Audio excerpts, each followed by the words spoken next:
Salam semua para tetua, jumpa lagi bersama Mimin di channel Alurmu. Semoga para pendengar Alurmu selalu senantiasa dinaungi kebahagiaan, kesehatan, serta rezeki yang cukup. Oke, Mimin langsung lanjut ceritanya. Selamat mendengarkan, dan hidupkan imajinasi para tetua. Cerita pun dimulai.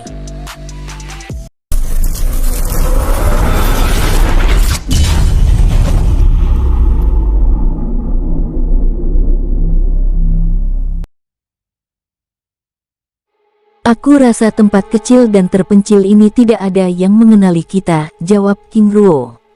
King Ling menggelengkan kepalanya. Kakak, lebih baik kita selalu berjaga-jaga, kita jangan sampai ceroboh, karena hal-hal kecil seperti itu dapat menjatuhkan kita. Apakah kakak punya sisa tawanan yang dapat kita gunakan? Ucap tanya King Ling. King Ruo tersenyum sambil menatap King Ling dengan bahagia. Istriku, terima kasih telah mengingatkanku. Kita dapat menggunakan tampilan para tawanan yang ada di dalam dunia jiwaku. King Ling menganggukkan kepalanya sambil tersenyum dengan lembut. Baiklah, mari kita masuk ke dunia jiwa. Aku ingin menemui Jun-Er dan melihat perkembangannya, ucap King Ruo sambil membuka dimensi dunia jiwa lalu membawa King Ling memasukinya. King Ruo dan King Ling muncul di istana giok biru. Ayah, ibu. Yong Jun menyapa kehadiran kedua orang tuanya dengan bahagia. Jun-Er, kamu luar biasa, ucap King Ruo senang dengan peningkatan kultivasi Yong Jun yang kini berada di ranah raja tingkat dasar. Sungguh putra dewa, dalam waktu beberapa bulan, mulai dari ritual pemurnian darah, kini putraku sudah berada di ranah raja. King Ling membatin sambil menatap Yong Jun dengan bahagia dan bangga.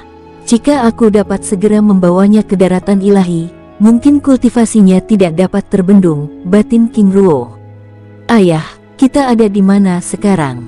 Jun-Er, kita telah melewati wilayah kabut biru, dan berada di perbatasan pusat benua teratai biru dengan wilayah barat. Apakah kamu menyaksikan sesuatu dari aula cermin jiwa sebelumnya? Tanya King Ruo. Ya ayah. Paman Husan yang memintaku untuk melihat dunia luar dari tempat itu. Jun-Er, temani ibu, ayah ingin menemui Paman Husan dan yang lainnya. Baik ayah. Ling-Er, temani Yong Jun, aku ada sedikit urusan dengan Husan. Baik, jawab King Ling lalu menemani Yong Jun yang sedang berlatih. Di dalam dunia jiwa, King Ruo mengenalkan Husan dan para abdi lainnya sebagai saudara, karena dia selalu menganggap Husan dan yang lainnya demikian, sehingga tidak heran Yong Jun memanggil para abdi ayahnya tersebut sebagai paman. Walaupun King Ruo telah menganggap para abdi yang ada di dunia jiwa sebagai saudara, tetapi tetap saja mereka membatasi diri dengan sikap dan tingkah laku sebagai seorang hamba. King Ruo muncul di istana naga emas lalu memanggil Husan dan yang lainnya. Penguasa, sapa Husan dan yang lainnya sambil berlutut dengan hormat. Duduklah. Setelah para abdi itu duduk, King Ruo lalu menanyakan perkembangan latihan yang dilakukan oleh King Yong Jun, mulai dari kelebihan dan kekurangannya hingga hal-hal yang dipelajarinya. Dengan tenang dan secara rinci Husan menjelaskan perkembangan latihan yang dilakukan oleh Yong Jun. Penguasa muda, kelebihan Tuan Muda Yong Jun adalah dia dapat memahami segala sesuatu dengan cepat, sedangkan kelemahannya ada pada kondisi fisiknya. Sebenarnya bukan kelemahan tapi sebuah fenomena khusus di mana dia selalu memerlukan kekuatan petir untuk berkultivasi, ucap Husan menjelaskan. Bagaimana dengan serangan pukulannya? Husan menatap King Ruo dengan penuh semangat. Penguasa muda, Tuan Muda Yong Jun ternyata seorang kultivator petir. Ada perbedaan yang signifikan antara kekuatan petir yang dikeluarkan oleh Tuan Muda Yong Jun dan Tuan Muda Zilong. Tuan Muda Zilong saat melancarkan serangannya, selalu diawali dengan petir biru, lalu berubah hitam keemasan. Sedangkan Tuan Muda Yong Jun, dari awal serta akhir serangan petir yang dikeluarkan selalu berwarna emas kehitaman. Kekuatan petir Dewa Emas, batin King Ruo senang. Penguasa muda, jika aku tidak salah, kekuatan petir yang dimiliki oleh Tuan Muda Yong Jun adalah kekuatan petir Dewa Emas. King Ruo menganggukkan kepalanya. Benar, jalannya untuk menjadi kultivator terkuat kini ada di depan mata, tapi daratan tengah ini bukanlah tempat yang cocok untuknya, ucap King Ruo. Husan dan yang lainnya menganggukkan kepalanya. Mereka memahami bahwa aturan ruang dan waktu yang membatasi tingkat kultivasi seseorang sangatlah merugikan mereka yang memiliki aura Dewa Emas, tetapi untuk bisa keluar dari daratan tengah bukanlah perkara mudah. Bahkan para penguasa yang telah terjatuh bahkan kesulitan untuk kembali ke daratan ilahi. Semua orang di tempat itu terdiam termasuk King Ruo. Mereka sepertinya mencari solusi yang tepat untuk King Yongjun. Aku harus menjadi kuat secepatnya, ucap King Ruo memecah keheningan itu. Dalam kasus Yongjun, dengan usia yang masih sangat muda, tetapi dengan laju tingkat kultivasi yang sangat cepat akan menarik perhatian semua orang aliran hitam, terutama dengan aura tubuh Dewa Emasnya, dia akan menjadi incaran dan rebutan semua orang. Penguasa, dalam hal ini, Tuan Muda Yongjun akan tetap berada di dalam dunia jiwa, hingga dirinya benar-benar kuat, barulah dia dapat keluar, karena... King Ruo menatap Husan sambil menganggukkan kepalanya. Tugas utama ini aku berikan pada kalian. Bantu dia dan beri pemahaman padanya. Aku tahu ini akan sulit, karena rasa ingin tahunya yang tinggi. Penguasa, kami akan berusaha, jawab Husan lalu diikuti anggukan yang lainnya. Semua orang yang ada di tempat itu memahami bahwa berada di dalam dunia jiwa secara terus-menerus akan mengurangi tingkat pengetahuan Yongjun mengenai daratan tengah. King Ruo dan para abdi melakukan perbincangan cukup lama. Mereka berusaha mencari solusi yang dihadapi oleh Yongjun. Husan, terima kasih informasinya. Aku mohon bantuan kalian semua untuk membimbingnya. Aku akan pergi, kalian lanjutkan saja istirahatnya. Baik penguasa. King Ruo lalu meninggalkan istana naga emas menuju wilayah barat dunia jiwa yaitu untuk menemui para tawanan. Kedatangan King Ruo di tempat itu disambut dengan wajah panik semua orang. Tampak dua orang tawanan dari murid sekte cahaya bintang terlihat babak belur. Apa yang kalian lakukan padanya? Tanya King Ruo. Penguasa muda, dua pemuda ini begitu arogan. Mereka bahkan menyiksa Guang Zhao, sehingga kami menyiksa mereka berdua, jawab Min Kongqi. King Ruo menatap kedua murid itu dengan tajam. Apakah kalian memang melakukan hal seperti itu? Kedua pemuda tersebut menggelengkan kepalanya lalu menatap ke arah Guang Zhao untuk memohon penjelasan. King Ruo menghempaskan nafas dari hidungnya lalu mengeluarkan beberapa botol giok kecil dan memberikannya kepada mereka. Aku minta kalian memberikan masing-masing setetes darah dan memasukkan ke dalam botol giok itu. Tanpa menjawab, semua tawanan itu lalu mengambil botol dan mengeluarkan darahnya lalu memasukkan ke dalam botol giok. Setelah memasukkan beberapa tetes darah ke dalam botol tersebut, dengan segera mereka memberikannya pada King Ruo. King Ruo tersenyum kecil lalu mengeluarkan kristal kenangan. Tidak, Min Kongqi bergetar ketakutan. Dia dan para tawanan dari klan Dewa Udara tentu mengetahui benda yang ada di tangan King Ruo tersebut. Para tawanan itu lalu berlutut. Penguasa muda, kami mengaku salah. Kami dengan sengaja melakukannya, karena kami begitu bosan di tempat ini, ucap Min Kongqi dengan ketakutan. Tanpa menghiraukan tindakan Min Kongqi dan yang lainnya, King Ruo tetap meneteskan setetes darah salah satu dari antara mereka pada kristal kenangan itu. Sus, muncul gambar Min Kongqi dan yang lainnya serta tindakan mereka pada dua murid sekte Bintang Timur. Cukup lama gambar itu memunculkan semua adegan yang telah dilakukan oleh Min Kongqi dan yang lainnya, hingga gambar itu hilang. Penguasa, ampuni kami. Min Kongqi semakin takut saat melihat senyuman sinis King Ruo. Baiklah, karena kalian bosan, aku akan memberi kalian pekerjaan, ucap King Ruo. Sus. Bola-bola kecil muncul lalu melesat pada Min Kongqi dan ketujuh tubuh tawanan lainnya. Selas, petir muncul saat bola kecil itu menyentuh tubuh mereka dan melilitnya. Tidak, teriak Min Kongqi meraung sambil menangis. Guang Zhao dan kedua murid sekte Bintang Timur hanya bisa terdiam. Mereka bertiga bahkan tidak berani mengangkat kepalanya. Tidak lama kemudian, Min Kongqi dan yang lainnya terdiam. Mereka menatap King Ruo dengan sedih. "Penguasa muda, bunuh saja kami," ucapnya memohon. King Ruo menggelengkan kepalanya. "Tidak ada untungnya bagiku membunuh kalian, karena kalian bosan, aku akan memberi kalian pekerjaan. Kalian semua aku tugaskan ke wilayah selatan dunia jiwa untuk mengurus kebun buah abadi, Danau Jingshen, hingga mengurus tanaman abadi di sekitar Danau Biru." Pertimbangan King Ruo memperkerjakan mereka, karena dunia jiwa juga memerlukan pekerja untuk merawatnya. Selain itu, dengan hilangnya kultivasi mereka, resiko Ming Kongqi dan yang lainnya untuk melakukan pemberontakan juga dapat diminimalisir. King Ruo lalu memanggil Zin dan Zan untuk membawa semua tawanan tersebut, termasuk Guang Zhao, ke wilayah selatan dunia jiwa. "Zin, Zan, awasi mereka." "Baik penguasa, serahkan saja mereka pada kami." Setelah Zin dan Zan membawa semua tawanan tersebut, kini hanya tersisa 2 murid Sekte Cahaya Bintang menatap King Ruo dengan ketakutan. "Tuan, kami, ya kalian akan menjadi tawananku," ucapnya sambil menembakkan sesuatu pada tubuh mereka. "Tuan, itu adalah rantai jiwa yang mengandung kekuatan racun roh akar jiwa." Tiba-tiba kedua tawanan itu pucat pasi. "Aku ingin kalian menjawab semua pertanyaanku dengan jujur." Kedua tawanan itu hanya bisa menganggukkan kepalanya dengan lemah. King Ruo lalu menginterogasi kedua tawanan itu terkait dengan keadaan Sekte Cahaya Bintang secara detail, mulai dari kekuatan sekte yang meliputi para kultivator tingkat tinggi hingga jumlah para murid serta berbagai tempat yang dijadikan sebagai gudang sumber daya sekte.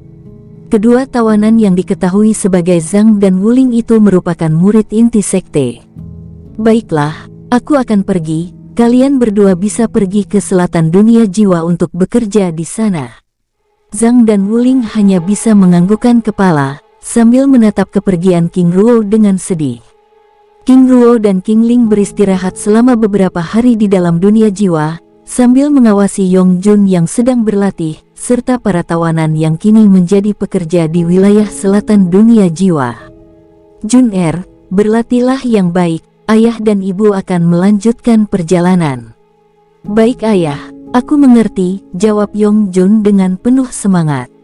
King Ruo dan King Ling lalu keluar dari dunia jiwa. "Kakak, kemana tujuan kita sekarang?" "Kita akan ke kota Wuki. Aku tidak ingin membuang kesempatan ini mumpung makam pedang itu terbuka, maka sebaiknya kita mengunjunginya, setelah itu baru kita pergi ke klan Tian." Sebelum meninggalkan penginapan, King Ruo dan King Ling mengubah tampilan mereka menjadi Zhang dan Wuling. 2 cahaya keemasan keluar dari penginapan tersebut dan melesat ke wilayah utara Kekaisaran Wei. 3 jam kemudian, King Ruo dan King Ling melihat pertarungan antara para kultivator tingkat dewa dengan beberapa tingkat pertapa suci hingga tingkat spiritual. "Kakak, bukankah itu Jenderal Chilang dan Jenderal Park beserta rombongannya?" "Benar, tapi kita tidak tahu kelompok mana yang mereka hadapi saat ini." "Kakak, apakah kita akan membantu mereka?" "Ling, aku rasa kita tidak perlu, karena tanpa bantuan kita pun mereka seperti mampu mengalahkan para kultivator tersebut." King Ling menganggukkan kepalanya lalu bergerak meninggalkan pertempuran tersebut. 500 meter kemudian, 2 panah emas melesat ke arah mereka. Sus. Panah itu mengenai ruang kosong karena segera dihindari oleh King Ruo dan King Ling dengan cepat. Kelompok mana mereka ini? Mengapa begitu agresif? Batin King Ruo sambil menatap 20 orang yang menggunakan senjata panah emas di tangan mereka. "Kalian memasuki wilayah terlarang klan Jiantou. Silakan turun jika kalian ingin melanjutkan perjalanan, karena dilarang terbang di atas langit klan." "Ling, mari kita turun." King Ruo dan King Ling dengan perlahan turun dari langit dan menghampiri kelompok itu. "Tuan, maaf telah menyinggung Anda sekalian. Kami berdua hanya seorang Yumu yang kebetulan melewati daerah ini," ucap King Ruo sambil menangkupkan tangannya dengan hormat. Sang pemimpin yang memanah King Ruo dan King Ling sebelumnya lalu menghampiri dengan tersenyum sinis. "Kami sudah tahu kalian berdua akan mengatakan hal yang demikian, dan kami sudah terlalu sering dilewati oleh kelompok yang tidak jelas. Jika kalian ingin melanjutkan perjalanan, tunjukkan identitas dan bayar biaya untuk melewati daerah ini. Ucap orang itu. Dengan tenang King Ruo dan King Ling lalu menunjukkan lencana klan yang dimiliki oleh Zhang dan Wuling. Sang pemimpin sekali lagi tersenyum sinis. Kalian berasal dari klan Sa, itu berarti kalian orang jauh. Karena klan Sa adalah klan yang bermasalah, maka kalian kami tahan. King Ruo dan King Ling saling menggelengkan kepala. Tuan kami dari klan Sa berasal dari jantung benua teratai biru. Dari mana kalian bisa tiba-tiba tahu bahwa kami klan yang bermasalah? Tanya King Ruo heran, karena sebelumnya Zhang dan Wuling menjelaskan bahwa klan Sa merupakan klan pasir yang tidak memiliki hubungan sama sekali dengan berbagai klan dan mereka sifatnya terisolasi di gurun pasir Sa. Sang pemimpin tersenyum. Baiklah, kami tidak akan mempermasalahkan hal itu, tetapi kalian harus membayar biaya untuk melewati daerah ini, ucap sang pemimpin itu. Kakak, kelompok kecil ini hanya mencari alasan untuk memeras kita, ucap King Ling berbicara melalui telepati. Aku tahu, jawab King Ruo sambil menyerahkan 1000 kristal jiwa. Apakah ini cukup tuan? Ucap King Ruo. Kristal jiwa segini, bisa kami gunakan untuk apa? Ucap sang pemimpin terlihat kesal. Kami minta 10.000 per orang. Tuan, apakah itu tidak berlebihan? Biaya memasuki kota saja tidak sebanyak itu, apalagi hanya melewati kawasan hutan, ucap King Ruo. Jika kalian tidak mau membayar, maka kalian kami tahan. Balas pemimpin itu. King Ruo tersenyum kecil. Kami tidak akan membayar, jika tuan mau silahkan tangkap kami. Tantang King Ruo tenang. Kalian tidak memberikan pilihan, maka kalian akan kami bawa menghadap patriark, ucap pemimpin kelompok itu. Beberapa orang di antara mereka lalu mendekati King Ruo dan King Ling. Saat kelompok tersebut ingin menyentuh King Ling, tiba-tiba tangan mereka putus seketika. Ah, teriak kesakitan tiba-tiba memecah keheningan tersebut. Lakukan jika kalian bernyali. Boom, aura Dewa Bumi merembes dari tubuh King Ruo dan King Ling. Kelompok tersebut itu terkejut. Bahkan sang pemimpin yang merupakan tingkat dewa dengan segera mundur. Wajah garangnya kini berubah pucat pasi. Kalian ingin merampok kami, maka sekarang kami akan merampok kalian. Serahkan semua yang kalian miliki. Beberapa murid tiba-tiba bergerak melarikan diri dari tempat itu, tapi dari jarak 5 meter kemudian, mereka berubah menjadi kabut darah, sehingga membuat sang pemimpin begitu ketakutan. Serahkan sekarang. Dengan segera kelompok tersebut melepaskan cincin penyimpanannya, serta busur emas yang ada di tangan mereka. Aku akan melepaskan kalian dengan catatan, kalian harus melenyapkan kultivasi kalian sendiri. Jika aku yang melakukannya, maka aku hanya akan menyisakan 2 kaki kalian saja. Sang pemimpin begitu ketakutan dan menyesal. Dirinya tidak pernah menyangka bahwa 2 pendekar tingkat kaisar yang menyamar tersebut merupakan seorang kultivator tingkat dewa bumi. Tuan, apakah ini? Lakukan. Kalian tidak layak menjadi kultivator. Tindakan kalian yang menggunakan kekuatan untuk merampok orang lain begitu tercela, terlebih lagi kalian adalah orang-orang aliran putih. Aku tidak bisa mentolerir ini, ucap King Ruo dengan nada keras. Dengan wajah sedih, satu persatu mereka mulai melenyapkan tingkat kultivasi mereka lalu meninggalkan tempat itu dengan langkah gontai. Setelah kelompok itu pergi, King Ruo dan King Ling lalu kembali melanjutkan perjalanan mereka. 500 meter kemudian, King Ruo dan King Ling melewati langit klan Jiantou dan mengawasinya. Kakak, apakah kita tidak melaporkan tindakan orang-orang klan mereka sebelumnya? Ucap King Ling. King Ruo menggelengkan kepalanya. Ling aku rasa tidak perlu.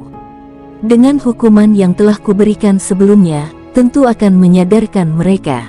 Jika demikian, maka mari kita lanjutkan perjalanan, ucap King Ling sambil meraih tangan King Ruo dan menggenggamnya dengan erat. 4 hari kemudian, mereka akhirnya tiba di kota Jixian, yang merupakan kerajaan besar yang menjadi perbatasan wilayah pantai Laut Biru dengan kota Wuki. Kakak, kita akan turun dan memasuki kota itu untuk beristirahat 1 atau 2 hari serta mencari informasi. Setelah itu, kita akan kembali melanjutkan perjalanan. King Ruo dan King Ling yang telah menyamar menjadi Zhang dan Wuling itu mendekati gerbang kota dengan tenang. "Tuan-tuan, tunjukkan identitas Anda." Dengan tenang King Ruo lalu menunjukkan lencana giok klan Chen yang diperolehnya dari pemimpin rumah lelang bintang timur, Chen Do dari kota Chang'an beberapa tahun yang lalu. Prajurit yang berjaga tersebut dengan senyum ramah, lalu mempersilakan King Ruo dan King Ling memasuki kota Jixian dengan tenang. "Kakak," ucap King Ling sambil memperhatikan lencana giok yang ada di tangan King Ruo. King Ruo lalu menjelaskan bahwa lencana giok putih itu merupakan pemberian dari pemimpin Chen Do dari rumah lelang bintang timur yang ada di kota Chang'an. King Ling menganggukkan kepalanya sambil menatap King Ruo dengan kagum. Mereka berdua terus melangkahkan kakinya hingga tiba di sebuah bangunan megah yang ada di pusat kota, yaitu sebuah penginapan dan tempat lelang terbesar di kota itu. "Kakak Ruo," ucap King Ling.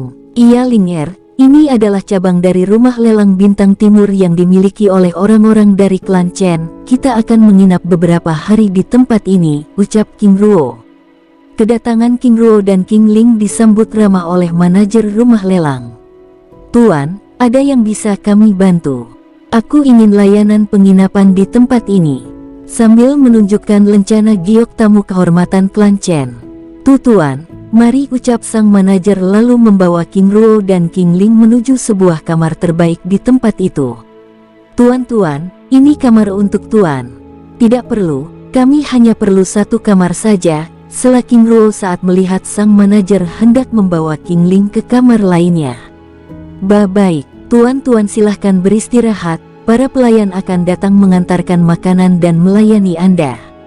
Setelah memberikan kunci kamar, sang manajer lalu meninggalkan King Ruo dan King Ling yang masih berdiri di depan pintu kamar dengan wajah aneh.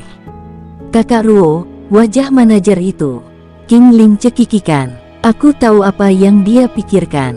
Biarkan saja, lagi pula dia tidak tahu bahwa dirimu adalah wanita tercantik di dunia," ucap King Ruo sambil membuka kamar dan memasukinya.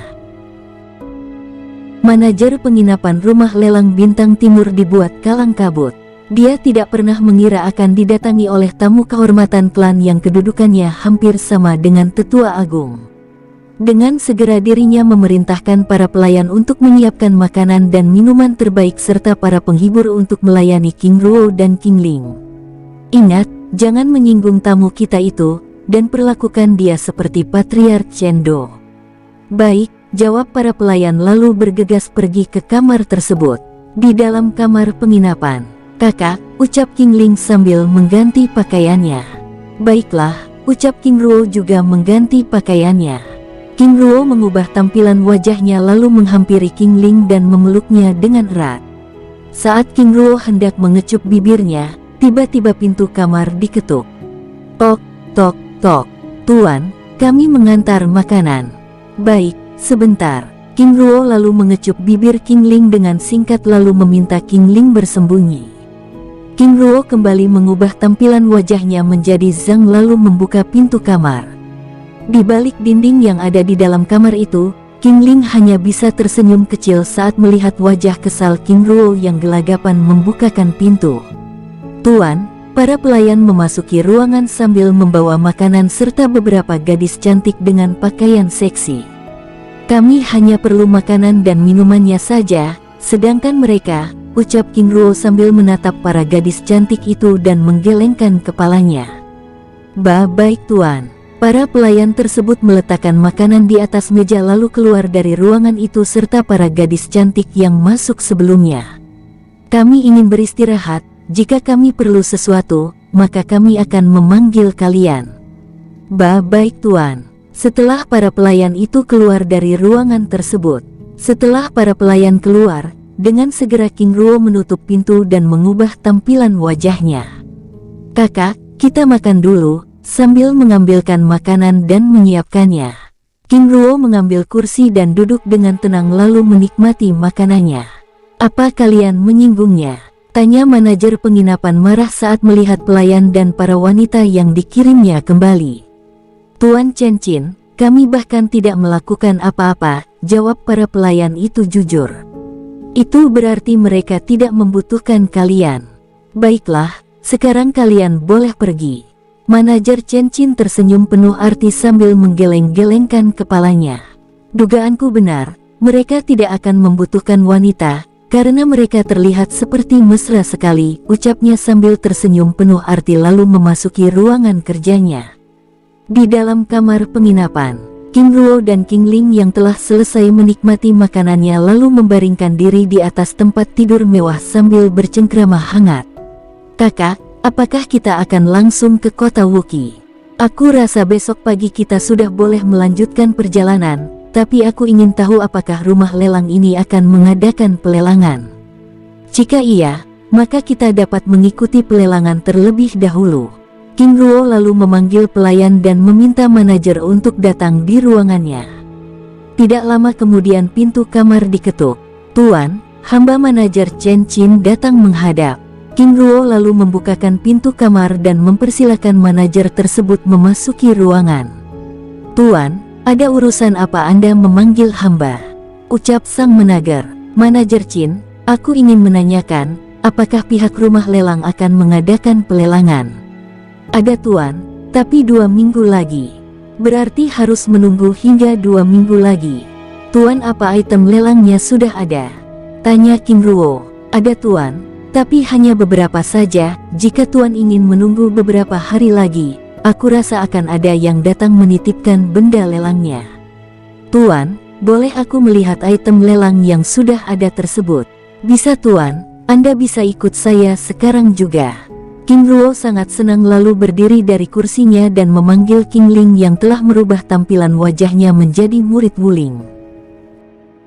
Chen Qin lalu membawa King Ruo dan King Ling menuju sebuah ruangan rahasia yang dijaga oleh beberapa orang yang merupakan para kultivator tingkat spiritual. Silahkan duduk dulu tuan. Setelah mempersilakan King Ruo dan King Ling duduk di sebuah ruangan tunggu, manajer Chen Qin lalu memasuki sebuah ruangan rahasia untuk mengambil item yang akan dilelang. Tidak lama kemudian, Chen Qin kembali dan membawa beberapa kotak giok. Dengan hati-hati Chen Qin meletakkan kotak-kotak giok yang dibawanya di atas meja, lalu membukanya di hadapan King Ruo dan King Ling secara perlahan. Tuan, semuanya ada 7 item langka. Silakan tuan lihat sendiri, ucap sang manajer. Manajer Qin, dari mana Anda mendapatkan 3 item ini? Sambil menunjuk 2 benda yang sangat dikenalinya, yaitu 2 buah mutiara jiwa naga yang merupakan benda spiritual tingkat dewa bumi. Tuan, seseorang telah datang kemari dan menjualnya kepada kami, jawab manajer Chen Qin dengan jujur. Di depan King Ruo dan King Ling, ada 7 item langka yang terdiri dari 2 mutiara jiwa naga, 2 pedang perak senjata tingkat dewa, inti api kilin tingkat dewa, 1 kitab tingkat tinggi dan 1 bongkahan giok merah langka. Ling apa kamu menginginkannya? Tanya King Ruo melalui telepati. Sepertinya aku memerlukan inti api kilin, jawab King Ling. King Ruo mengangguk-anggukkan kepalanya. Manajer Qin, aku akan mengambil semua item ini. Jadi berapa biaya yang harus aku bayarkan? Manajer Chen Qin serta para kultivator tingkat tinggi yang bersembunyi di dalam ruangan itu sangat terkejut. Tuan, apakah Anda? Manajer Chen Qin, aku tidak bercanda. Hitung saja nilainya. Baik tuan. Manajer Chen Qin lalu menilai semua harga barang yang ada di depan meja itu sambil menghitungnya. Totalnya 21 juta kristal jiwa tuan, karena hamba menilai semua item ini dengan harga dasar 3 juta kristal jiwa per itemnya. King Ruo tersenyum. Jika aku menukarnya dengan sumber daya yang kumiliki bagaimana? Ucap King Ruo sambil mengeluarkan 7 buah apel emas abadi. Tuan, ini. Sekali lagi Chen Qin dan semua orang yang bersembunyi di dalam ruangan itu terkejut. Mereka tidak pernah menyangka bahwa akan melihat sebuah item yang sangat langka. Tuan, untuk 1 buah apel emas ini dihargai dengan harga dasar 5 juta kristal jiwa. Jika dikalikan 7 buah, maka nilainya 35 juta kristal jiwa. Itu berarti kami harus membayar 14 juta kristal jiwa. 10 tahun sebelumnya, harga item langka seperti buah apel abadi dihargai dengan harga dasar 1 juta kristal jiwa. Tetapi seiring waktu, orang semakin berlomba-lomba untuk mencari benda itu sehingga harganya naik beberapa kali lipat.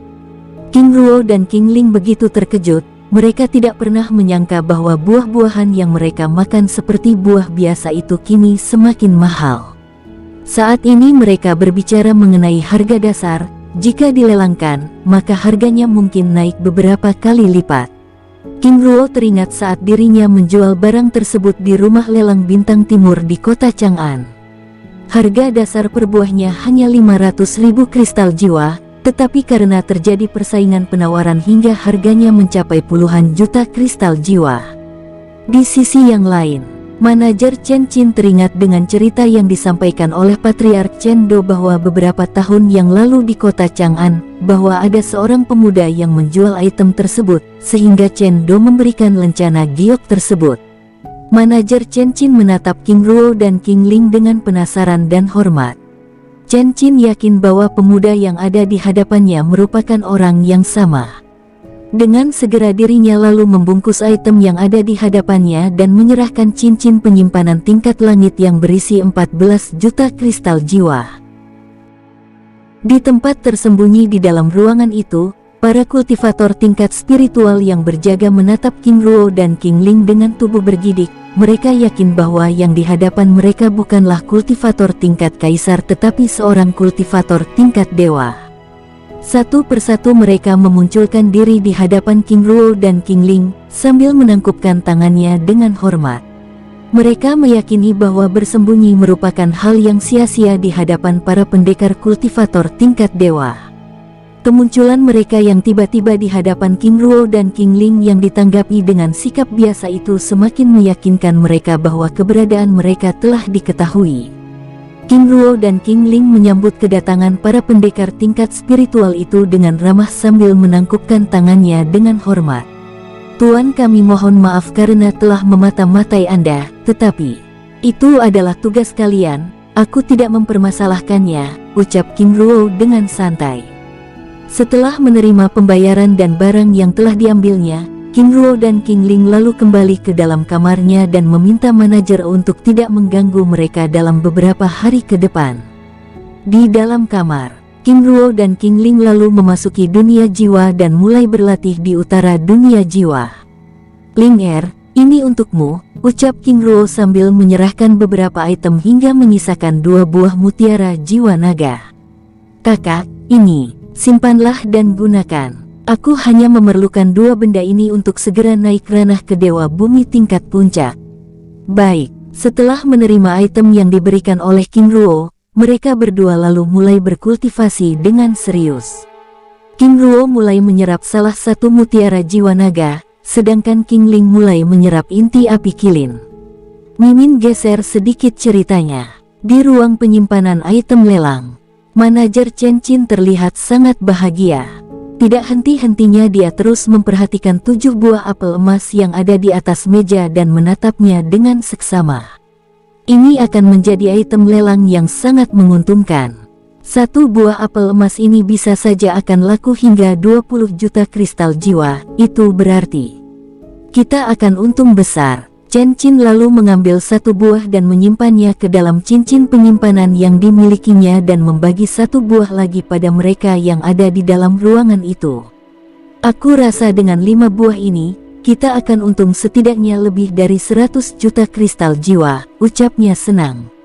Setelah mengamankan buah apel emas abadi ke dalam ruang penyimpanan item lelang, manajer Chen Qin meminta para pendekar yang ada di dalam ruangan itu untuk menjaganya. Kota Wuqi, Gunung Pedang, telah berkumpul ribuan kultivator mulai dari tingkat pertapa hingga tingkat dewa. Selama beberapa minggu ini mereka terus berdatangan untuk memasuki dunia kecil yang disebut sebagai makam pedang tersebut. Pada kultivator tersebut berharap mereka dapat menemukan keberuntungan di dalam dunia kecil itu. Gerbang teleportasi pedang yang merupakan jalan untuk menuju ke dunia kecil tersebut ternyata membatasi mereka yang memiliki kultivasi tinggi. Mereka yang dapat masuk ke dunia pedang hanya mereka yang berada di tingkat pertapa hingga tingkat dewa biasa.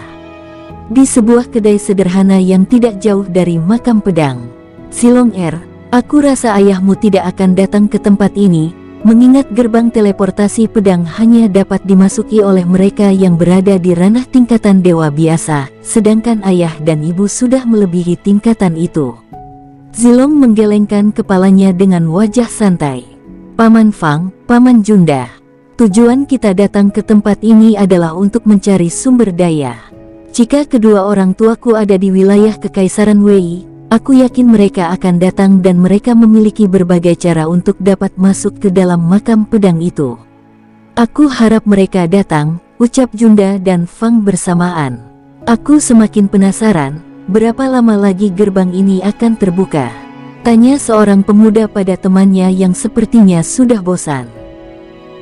Saudara tenanglah, ini baru 1 bulan dan kita harus bersabar, karena aku yakin di dalam makam pedang akan banyak sumber daya yang dapat kita jumpai, jawab teman sang pemuda. Dalam 1 bulan ini, gerbang teleportasi itu terus menunjukkan tanda-tanda dengan terus bergetar, bahwa tidak lama lagi gerbang itu akan terbuka. Percakapan kedua pemuda tersebut didengar oleh Zilong yang seperti menemukan ide.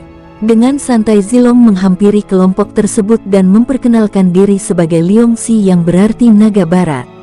Kelompok tersebut begitu terkejut saat Zilong memperkenalkan diri sebagai naga dari barat, itu berarti Zilong berasal dari wilayah barat. Kelompok tersebut terus memperhatikan Zilong dan berusaha mengukur tingkat kultivasinya. Saudara Liongxi, aku Limubai, ada yang dapat kami bantu? Saudara Limubai, maaf sebelumnya karena secara tidak sengaja aku mendengar percakapan saudara, dan aku menemukan ide, ucap Zilong. Saudara Liongxi, percakapan apa yang Anda maksud? Saudara Limubai, sebelumnya aku mendengar bahwa kalian mengatakan bahwa akan banyak sumber daya yang ada di dalam makam pedang, tetapi ada banyak orang di tempat ini. Itu berarti kita akan saling berebut dan akan mendapat sedikit barang. Saudara Limubai, banyak orang yang datang di tempat ini untuk memasukinya. Bagaimana jika kita mengadakan kompetisi untuk mengeliminasi jumlah orang yang begitu banyak ini, supaya di dalam dunia makam pedang kita dapat memperoleh banyak sumber daya? Semua orang yang berada di dalam kedai itu menatap Zilong dengan serius, karena Zilong dengan sengaja membesarkan volume suaranya, sehingga dapat didengar oleh semua orang. Saudara Liongxi, jelaskan secara spesifik tujuan Anda, tanya Limubai, karena dirinya tidak ingin menyinggung banyak orang di tempat itu. Saudara Limubai, makam pedang adalah tempat yang berbahaya, dan aku memiliki ide untuk menyeleksi mereka melalui pertempuran, sehingga yang kuatlah yang dapat masuk di sana, ucap Zilong.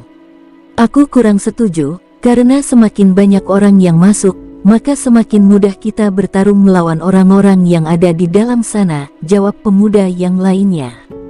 Zilong menggelengkan kepalanya. Saudara-saudara, aku sangat percaya dengan filosofi yang diajarkan oleh ayahku, bahwa kuantitas tidak menentukan kualitas. Dalam pertarungan melawan banyak orang, manakah yang lebih efektif antara kuantitas dan kualitas? Aku yakin saudara sekalian dapat menjawabnya. Suara di dalam ruangan itu kembali terdiam dan mereka sepertinya menyadari bahwa apa yang telah dikatakan oleh Zilong benar. Saudara Liongxi, apakah ada alasan lain? Saudara sekalian, aku yakin makam pedang akan terbuka di lain waktu dan lain kesempatan, sehingga mereka yang tidak dapat masuk saat ini boleh berlatih untuk menjadi kuat sehingga ketika makam pedang kembali terbuka mereka dapat memasukinya. Aku setuju, ucap salah seorang pemuda dengan tiba-tiba lalu diikuti oleh para pemuda yang lain. Para pemuda tersebut memahami bahwa tanpa kekuatan, mereka yang memasuki tempat yang berbahaya seperti makam pedang hanya akan mengantar nyawa untuk mati konyol. Dalam waktu singkat pembicaraan itu lalu menarik perhatian semua orang, sehingga membuat wilayah di sekitar gunung makam pedang menjadi ricuh. Ada yang setuju dengan pendapat tersebut dan ada juga yang menolak, bahkan secara terang-terangan menolak gagasan tersebut. Seorang tingkat dewa tiba-tiba terbang di atas langit dan mengarahkan pandangannya pada semua orang. Siapa yang memiliki ide gila ini? Aku menantangnya dengan duel hidup dan mati, ucapnya. Dengan tenang Zilong yang merupakan ranah pertapa suci tingkat menengah terbang menghampiri ranah dewa tersebut. Senior, Aku Liongxi, adalah orang yang memiliki ide tersebut. Bocah, kamu sungguh bernyali. Apakah kamu mendengarkan tantanganku sebelumnya? Zilong tersenyum kecil. Senior, sebelumnya aku ingin tahu, apa alasan Anda menolak gagasanku? Karena idemu merupakan hal yang sangat salah, karena membatasi setiap orang untuk datang di tempat itu. Hahaha. Zilong tertawa keras. Senior, aku tidak membatasi mereka untuk datang. Setidaknya mereka sadar diri akan kemampuannya, bahwa dunia makam pedang adalah tempat pembantaian bagi mereka yang lemah. Apakah Anda memahami itu, bocah? Tahu apa kamu tentang dunia makam pedang? Setidaknya dengan jumlah banyak orang kita akan mampu melawan mereka yang ada di dunia itu dan mengambil sumber dayanya. Tetua, dari nada bicara Anda aku mengetahui maksud dan tujuan Anda menentangku. Anda hanya ingin menjadikan mereka yang lemah sebagai umpan, dan membiarkan mereka untuk dibantai serta menjadi kelompok pengalihan di tempat itu, sedangkan Anda akan memetik hasil setelah mereka dikalahkan. Cih, orang macam apa Anda ini? Percakapan antara Zilong dan kultivator tersebut didengar oleh semua orang yang ada di tempat itu. Bocah keparat, kamu begitu sombong. Jika demikian, maka aku akan mengajarimu. Apakah kamu menerima tantangan untuk bertarung hidup dan mati sebelumnya? Tiba-tiba Fang dan Junda terbang menghampiri Zilong dan kultivator tersebut. Senior, Anda menanggapi hal seperti ini terlalu berlebihan. Apakah Anda tidak sadar bahwa orang yang Anda tantang adalah seorang pemuda yang berusia 9 tahun, dan Anda sebagai seorang tingkat dewa, menantang yang hanya berada di tingkat pertapa suci, sungguh memalukan. Ucap Junda dengan lantang. Semua orang yang ada di tempat itu terkesiap. Mereka tidak pernah menyangka bahwa pemuda yang berdiri di hadapan mereka baru berusia 9 tahun tetapi sudah berada di ranah pertapa suci. Kerumunan yang berada di sekitar gerbang teleportasi makam pedang mengarahkan pandangannya pada Zilong. Mereka seakan tidak percaya, karena melihat kondisi fisik Zilong yang seperti orang dewasa. Kerumunan itu mulai penasaran, apakah Zilong menerima tantangan kultivator tersebut atau justru menghindar. King Fang yang berada di sisi Zilong berusaha membujuknya agar tidak menerima tantangan itu, karena perbedaan tingkat kultivasi yang sangat lebar bahkan seperti langit dan bumi. Paman Fang, serahkan saja padaku, aku ingin melihat seberapa kuat kultivator busuk ini. Ucap Zilong menanggapi nasihat yang diberikan oleh King Fang. Zilong, apakah kamu ingin membuat masalah? Ingat tujuan perjalanan kita. Paman, aku tahu kalian mengkhawatirkanku, tetapi aku adalah putra ayahku, aku tidak akan membiarkan orang ini menantangku. King Fang dan Junda hanya bisa menggelengkan kepala. Sebenarnya mereka berdua lebih tahu bagaimana keras kepalanya Zilong. Kultivator busuk, aku Liongxi menerima tantanganmu, tetapi sebelum aku membunuhmu, aku ingin tahu dengan siapa aku berhadapan. Kultivator itu sangat marah. Naga Barat, nama yang lucu. Hari ini, aku Makong, akan mengajarimu pentingnya menghormati orang yang lebih tua. Makong busuk, orang seperti Anda tidak pantas untuk dihormati, pantasnya sampah seperti Anda itu dibuang ke tempat sampah, balas Zilong sengit. Kata-kata Zilong yang terus memprovokasi tersebut membuat Makong semakin belingsatan. Ah, teriaknya ingin segera menyerang Zilong. Jangan bergerak, aturan pertempuran harus diperjelas terlebih dahulu, ucap Limubai terbang menghampiri Zilong dan Limubai. Pertempuran ini akan terlihat sangat tidak adil, terutama berdasarkan tingkat kultivasi yang dimiliki. Aku menyarankan pertempuran ini dilakukan seperti ujian. Ada yang menyerang dan ada bertahan. Pihak yang mendapat undian pertama, maka dialah yang pertama menyerang. Bagaimana? Aku setuju, dan setiap orang diberikan 3 kali kesempatan untuk menyerang, jawab Zilong sambil tersenyum sinis pada Makong. Baik, aku terima aturan itu, jawab Makong menimpal tersenyum penuh kemenangan. Semua orang yang berada di tempat itu begitu berdebar-debar. Mereka tidak pernah menyangka bahwa seorang tingkat pertapa suci menantang seorang tingkat dewa. King Fang dan King Junda mulai terlihat gelisah. Mereka berdua begitu mengkhawatirkan keselamatan Zilong. Jika terjadi sesuatu padanya, bagaimana mereka bisa menjelaskan situasi tersebut pada King Ruo dan King Ling? Li Mubai lalu mengundi nama mereka berdua. "Nak, aku akan membunuhmu dengan satu kali serangan," ucap Ma Kong tertawa bahagia saat dirinya mendapatkan giliran pertama untuk melakukan serangan. "Oh tidak," ucap King Fang dan King Junda bersamaan. Wajah mereka berdua berubah pucat pasi. Zilong yang sepertinya mengetahui pikiran mereka lalu berbicara melalui telepati. "Paman berdua, tenang dan lihat. Ingat jangan sampai membeberkan identitas kita, karena itu akan memicu kekacauan yang tidak penting," ucap Zilong melalui telepati. King Fang dan King Junda hanya bisa menganggukkan kepalanya, sambil menatap Zilong dengan penuh harap. "Sebelum hal gila ini dimulai, aku ingin kalian yang ada di tempat ini menjadi saksi.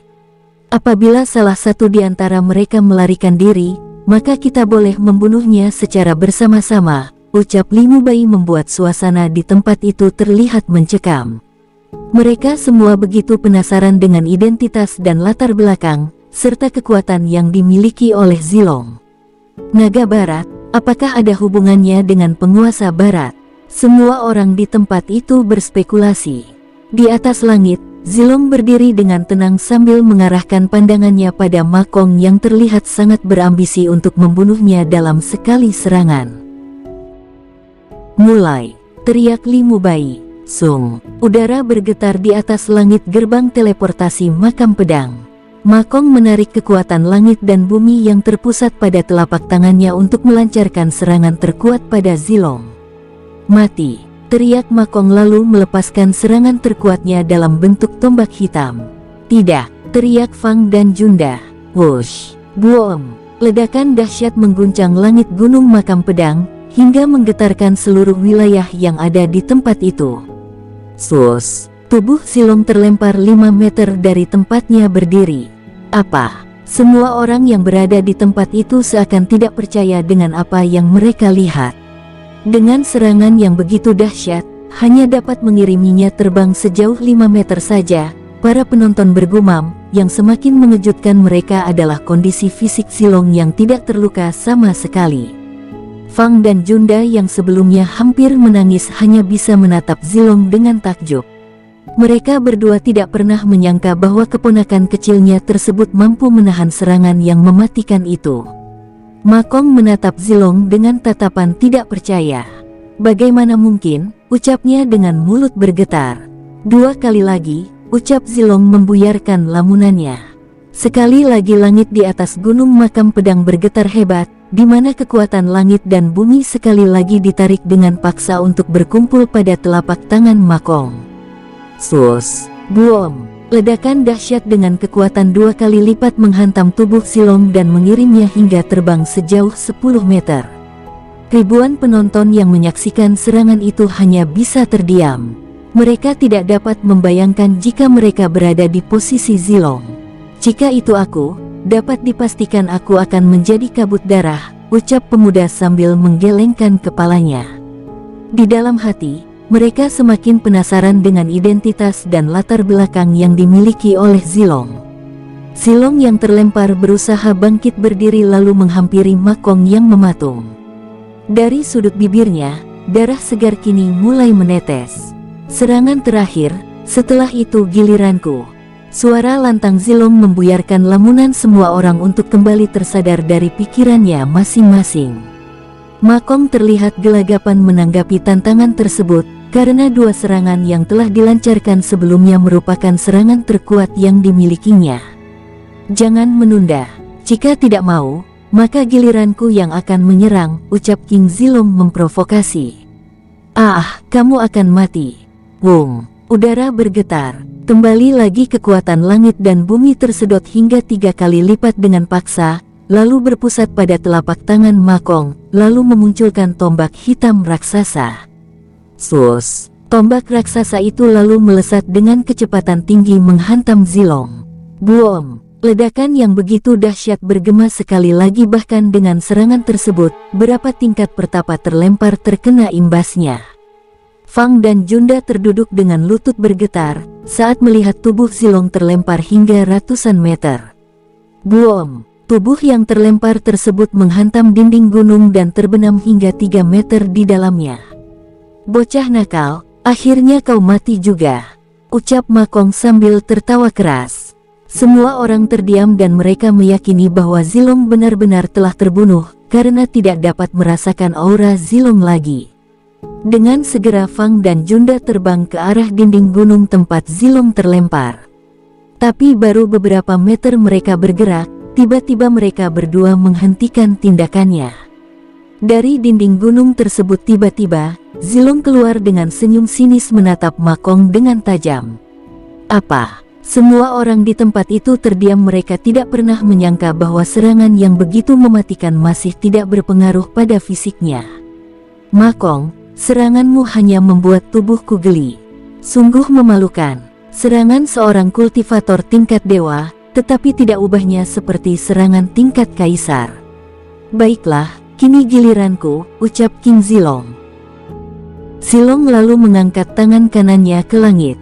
Slas! Tiba-tiba petir berwarna biru muncul dari atas langit, lalu berubah menjadi hitam keemasan bergerak secara perlahan, lalu melingkar di tangannya seperti sebuah cakram petir. Petir yang berderak-derak itu siap meledakkan apa saja yang dilaluinya kini mulai bergetar dengan lembut. Giliranku, ucap Zilong sambil melepaskan cakram petir hitam keemasan tersebut.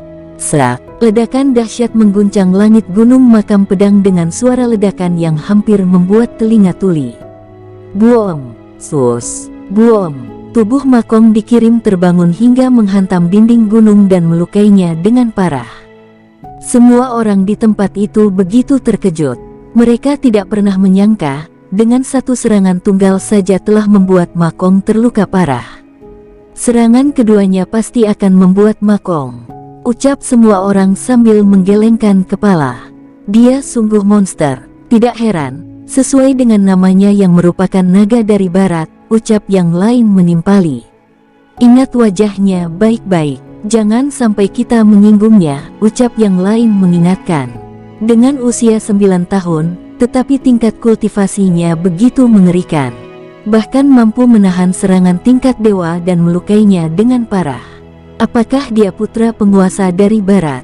Ucap para penonton penasaran.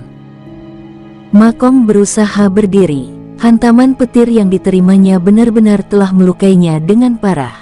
Matanya mendelik sambil menahan rasa sakit yang bergelayut di seluruh tubuhnya. Rasa sakit itu kini berubah menjadi rasa kesemutan yang sangat kuat hingga membuat tubuhnya mati rasa. Buk, tubuhnya roboh. Bagaimana bisa? Batinnya sambil mengedarkan kekuatannya untuk meredakan rasa kesemutan itu. Kultivator dewa, berdirilah. Aku sudah tidak sabar lagi untuk mengirim serangan keduaku. Tuan Ma Kong, tunjukkan sikap seorang kesatria sejati, sama seperti diriku saat menerima 3 seranganmu sebelumnya, suara lantang Zilong bergema. Ma Kong yang sedang berusaha memulihkan diri dibuat gelagapan. Kali ini aku akan mati, batinnya lemah. Lari tidak mungkin, karena dalam perjanjian sebelumnya, semua orang yang ada di tempat itu dapat membunuhnya. Tuan Ma Kong, ayolah, aku sudah tidak sabar, teriak Zilong. Saudara Junda, lihat keponakan kita itu, dia sangat arogan, ucap King Fang sambil tersenyum kecil. Tapi aku menyukainya, jawab King Junda senang. Mereka berdua ingat bagaimana arogannya sikap Zilong, tetapi ada banyak hal yang membuat mereka sangat menyukainya, kebaikannya yang tanpa pamrih, kecerdikan, serta tingkahnya yang lucu. Kadang mereka berdua juga sering dibuat jengkel dengan tingkah usilnya. Saudara Junda, aku sangat ingin tahu, bagaimana Zilong dapat menahan serangan sebelumnya. King Fang menggelengkan kepalanya. Saudara Junda, aku juga heran dan penasaran. Mereka berdua terus berdiskusi sambil menatap ke langit gunung makam pedang, di mana Zilong masih sibuk mengata-ngatai Ma Kong. Rasa penasaran King Fang dan King Junda juga dirasakan oleh semua orang. Tindakan Zilong menjadi semakin menarik perhatian semua orang. Beberapa di antara mereka mencoba menghubungkannya dengan kekuatan yang dimiliki oleh King Ruo yang mampu menahan serangan banyak orang. Kekuatan pertahanannya sama seperti penguasa barat saat melawan orang-orang asing yang datang ke kota Perak sebelumnya, tapi apakah mungkin? Batin para penonton. Sebagian para kultivator yang ada di tempat itu pernah datang dan mengungsi ke kota Perak 5 tahun yang lalu. Saat itu, mereka dengan jelas dapat menyaksikan pertempuran King Ruo yang mampu menahan berbagai serangan. Tidak mungkin pemuda itu adalah putra penguasa dari barat, karena King Ruo baru menikah 5 tahun yang lalu, sedangkan pemuda itu telah berusia 9 tahun, ucap pemuda yang lainnya. Di atas langit, Ma Kong telah berdiri dengan tubuh yang masih bergetar. Ma Kong, kekuatanmu sebagai seorang tingkat dewa sungguh memalukan. Apakah kamu menggunakan jalan pintas atau jalan terlarang untuk menaikkan kultivasimu? Tapi itu tidak perlu dibicarakan lagi, hari ini aku akan mengakhiri kesombonganmu, ucap Zilong. Selas, petir biru muncul dari langit lalu berubah menjadi petir hitam keemasan. Kilatan petir yang berukuran puluhan meter itu mengecil lalu membentuk cakram petir berukuran telapak tangan orang dewasa yang berputar-putar di atas telapak tangannya. Mati. Selas. Buong. Ledakan dahsyat bergema. Ah, teriak Ma Kong dengan tubuh robek. Semburan darah yang keluar dari tubuhnya membuat pemandangan itu sangat mengerikan. Tidak, teriak beberapa pemuda terbang ke langit lalu meraih tubuh Ma Kong yang mulai kehabisan darah. Serangan cakram petir yang dilepaskan Zilong ternyata sangat kuat. Walaupun tidak menghancurkan tubuh Ma Kong, tetapi cakram petir itu mampu merobek tubuhnya seperti tahu. Teknik perubah petir. Kemungkinan besar Liong Si ini berasal dari klan King, ucap seseorang yang tiba-tiba muncul di tempat itu. Saudara benar, bahkan aku juga merasakan aura petir abadi. Apakah dia dari klan Dewa Luo? Beberapa kultivator yang baru muncul menatap Zilong dengan penasaran. Di lain pihak, 6 pemuda yang merupakan teman Ma Kong para tingkat spiritual hingga tingkat dewa itu menatap Zilong dengan kebencian. Mereka berusaha menolong Ma Kong yang kini mulai kehilangan aura kehidupannya. Bunuh aku, ucap Ma Kong meratap menahan rasa sakit di tubuhnya. Aku paling benci dengan tatapan kalian. Jelas-jelas Ma Kong yang memulai. Apakah kalian juga ingin mati? Ucap King Zilong. Bocah keparat, kau, ucap salah satu dari ke-6 kultivator itu.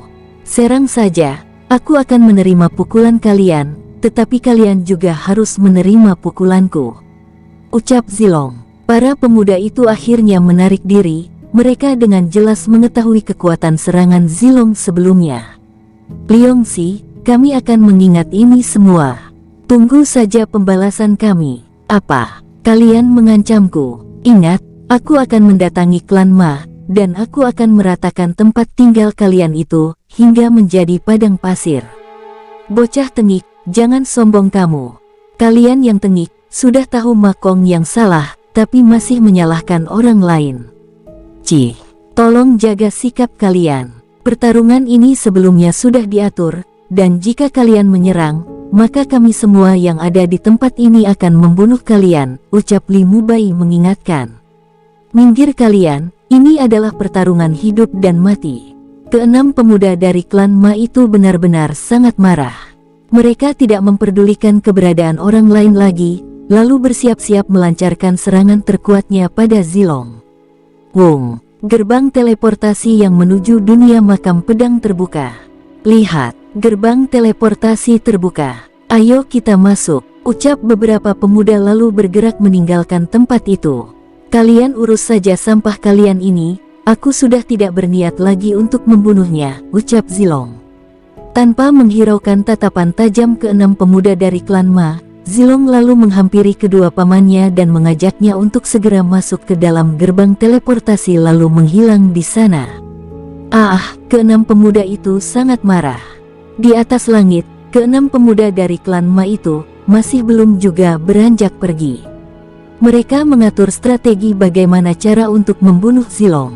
Kami bertiga akan memasuki dunia kecil itu dan memburunya di sana, sedangkan kalian, jaga dan obati luka tuan muda, dan kamu panggil orang-orang klan kita untuk berjaga di luar gerbang. Ini untuk mengantisipasi jika kami tidak mampu membunuhnya, karena kami juga tidak tahu situasi di dunia makam pedang. Keenam pemuda itu lalu bergerak sesuai dengan instruksi yang diberikan oleh sang pemimpin. Sebagian dari mereka masuk ke dunia makam pedang, dan sebagian lagi kembali ke klan untuk memanggil bantuan. Dan Mimin geser ceritanya. Di dalam lorong dimensi ruang dan waktu, Paman Junda dan Paman Fang, kita tidak pernah tahu di mana kita akan terlempar di dalam dunia ini hanya sebagai jaga-jaga saja, ucapnya sambil mengikat dirinya dengan rantai jiwa. Paman, jika kita tiba dan terpisah, gunakan pesan giok jiwa untuk saling berhubungan. Baik, jawab Junda dan Fang bersamaan. Silong mengapa kamu tidak menghabisi Ma Kong sebelumnya? Tanya Junda penasaran. Paman, apakah kalian yakin dia masih dapat bertahan hidup dengan situasi seperti itu? Ucap King Zilong. King Junda dan King Fang menggelengkan kepalanya. Mereka berdua dengan jelas melihat luka yang telah dialami Ma Kong sebelumnya. Paman, jangan banyak membuat gerakan yang tidak berarti.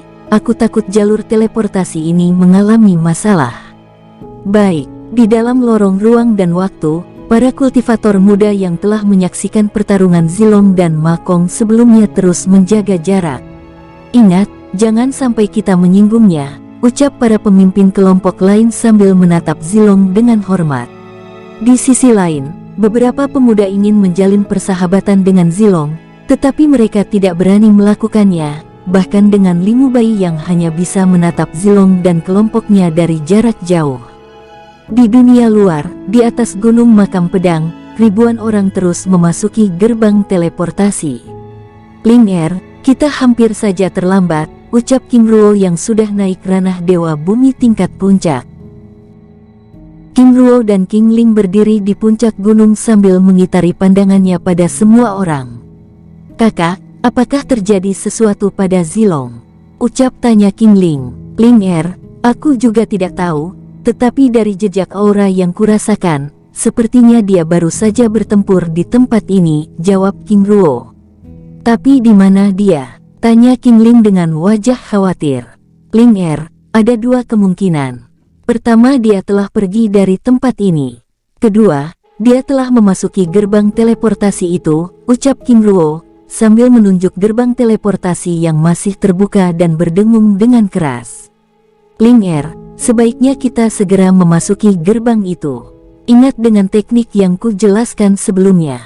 Baik, mereka berdua lalu menekan dan menyamarkan tingkat kultivasinya dengan teknik kuno yang telah King Ruo ajarkan sebelumnya, hingga berada di tingkat pertapa.